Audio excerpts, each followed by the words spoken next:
This presentation is about the English settlement of New England. Of course, Native Americans had lived in that area for centuries, but we're going to focus on these newcomers. The first group of them are known as the Pilgrims. They were separatists. They strongly objected to certain practices of the Church of England, the Anglicans, and they believed that the problems with the Anglican Church were so serious that the only real solution was to get out, to form their own completely separate church. They first went to the Netherlands, to Holland, for a number of years. They settled in a city called Leiden, but then they found that their children were becoming Dutch, and they wanted to retain their English identity.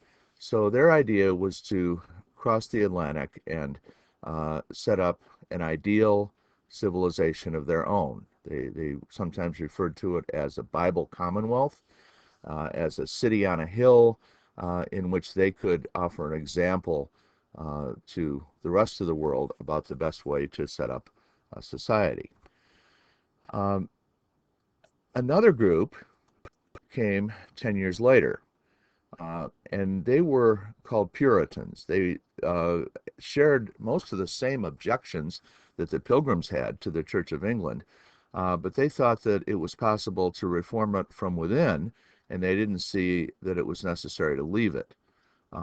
They were the larger group, and they came and settled Massachusetts Bay Colony. The earlier group founded Plymouth Colony. They were the separatists. Eventually, of course, they would become one.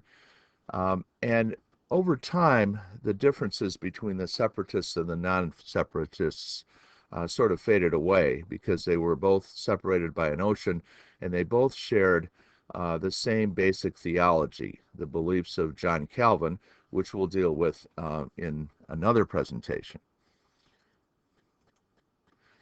Now, when the first group, the Pilgrims, came on the Mayflower, they agreed, before they even left the ship, they agreed to govern themselves. Now, this is a short but very important document in American history. So we're going to go through this, and I've highlighted some of the portions of it that we especially need to pay attention to. So it's called the Mayflower Compact. A compact here is an agreement.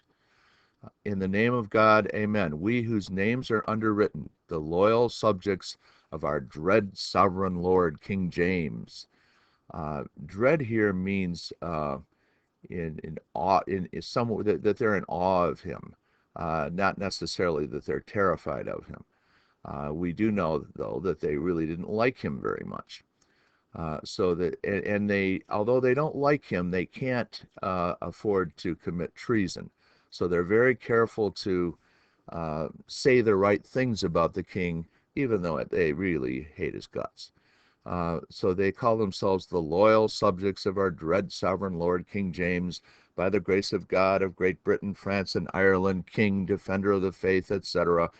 And now they're talking about themselves, having undertaken for the glory of God and advancement of the Christian faith and honor of our king and country, a voyage to plant the first colony in the northern parts of Virginia.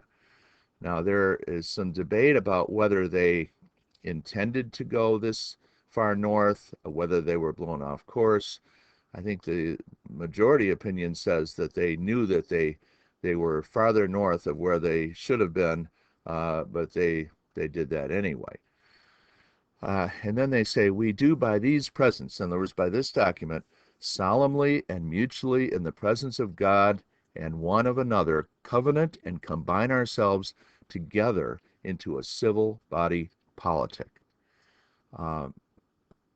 One thing that comes through very clearly is that they're coming for religious reasons. They make that obvious. And that's very different from Virginia. Now, a covenant is a sacred agreement. So they are agreeing with themselves to work together in a civil body politic. So civil means not religious. So they're forming a secular or non-religious government, and they see this government as like the human body. where different people have different roles, just as the different organs of the body have different purposes. And why are they doing this? For our better ordering and preservation, to survive, in part, and furtherance of the ends aforesaid. In other words, to promote the reasons we said we were coming, which is to, uh, you know, advance the Christian faith and promote the glory of God, for example. Um, and by virtue hereof, in other words, in this document, to enact, constitute, and frame such just and equal laws, ordinances, acts, constitutions, and offices from time to time as shall be thought most meet and convenient, for the general good of the colony, unto which we promise all due submission and obedience. Now, that word constitution is really significant because that's the highest law of any land. And they are saying they are creating the highest law of Plymouth Colony. And even though they pay lip service to the king, they see themselves as really the ones in charge. Uh, and they are promising that they will obey this government and these constitutions, as they call them, uh, that they're creating. In witness whereof we have hereunder subscribed our names at Cape Cod, the 11th of November, in the year of the reign of our sovereign Lord King James of England, France, and Ireland, the 18th, in other words, the 18th year in which he has been ruling over England, and of Scotland, the 54th, Anno Domini, the year of our Lord, 1620. King James I had been the King of Scotland before he became King of England, after the death of Elizabeth in 1603, and then since 1603 he had been King of England, and therefore this was the 18th year of his reign. Okay, um, now what can we say about the Mayflower Compact? Well, first of all, we should focus on the idea of sovereignty. Uh, Sovereignty means the highest authority to rule. And they are saying that their group that they were creating, was sovereign in their colony, which it stands in a lot of tension with the idea of a king. They'll say the king is sovereign, but then they kind of fudge it. Uh, and as I said, they really didn't like the king at all, but they wanted to avoid treason. I mean, just for their own self-preservation. They promised obedience to the government that they themselves created, and this was an early form of constitution. This is just a recap of what we discussed when we looked at the text of the document. Finally, they had created a compact colony. There are three types of colonies originally, you might remember from our earlier presentation. There are charter colonies, in which the king would give a charter, a piece of paper, to a company to run the colony. There are proprietary colonies where the right to rule was given to one person. An example of a charter colony would be Virginia. A proprietary colony would be Maryland, in which the right to rule was given to the Calvert family, to Cecilius Calvert. And this is a compact colony where they themselves, you know, are sovereign. They agree that they are in charge. There have been endless stories and legends about Plymouth Rock, how they landed at this famous rock. This was a creation of later residents of Massachusetts. It is now historically significant only because it's a tourist attraction. You can go see it there. There's a picture of it. It draws visitors to Plymouth, but it is a myth. If you had asked the Puritans, or Pilgrims, I should say, of the 17th century, throughout the 17th century, what about Plymouth Rock, they would have given you a blank stare. They wouldn't have known what you were talking about. Now, the leadership of New England, and this would include both Massachusetts Bay and Plymouth, was challenged in a number of ways. Now, we're going to used the term Puritan to refer to all of them because they all did share that same theology of John Calvin. One challenger was Roger Williams.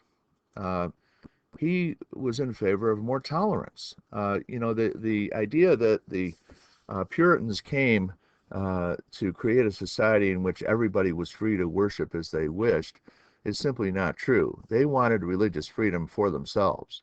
They were not willing to grant it to others. But Roger Williams objected to this. He also objected to the way that Native Americans were being treated. He said, for example, that they should be paid for their land. These ideas really rubbed the leadership of Massachusetts Bay and Plymouth the wrong way. Roger Williams was tried and exiled, and he ended up founding the colony of Rhode Island. Another challenger to Puritan leadership was Anne Hutchinson, and the name given to her religious beliefs is antinomianism. Now, what she argued was that individuals acting from their own conscience have a higher authority than the established leaders of the church. She believed in direct communication with God. Communication with God did not have to go through the clergy.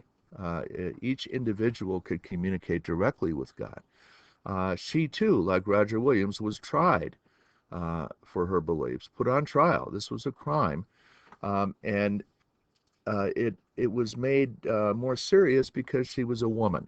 She was stepping out of the normal bounds not only of Puritan theology, but the gender expectations. Women weren't supposed to challenge male leadership, and she was exiled, as was Roger Williams.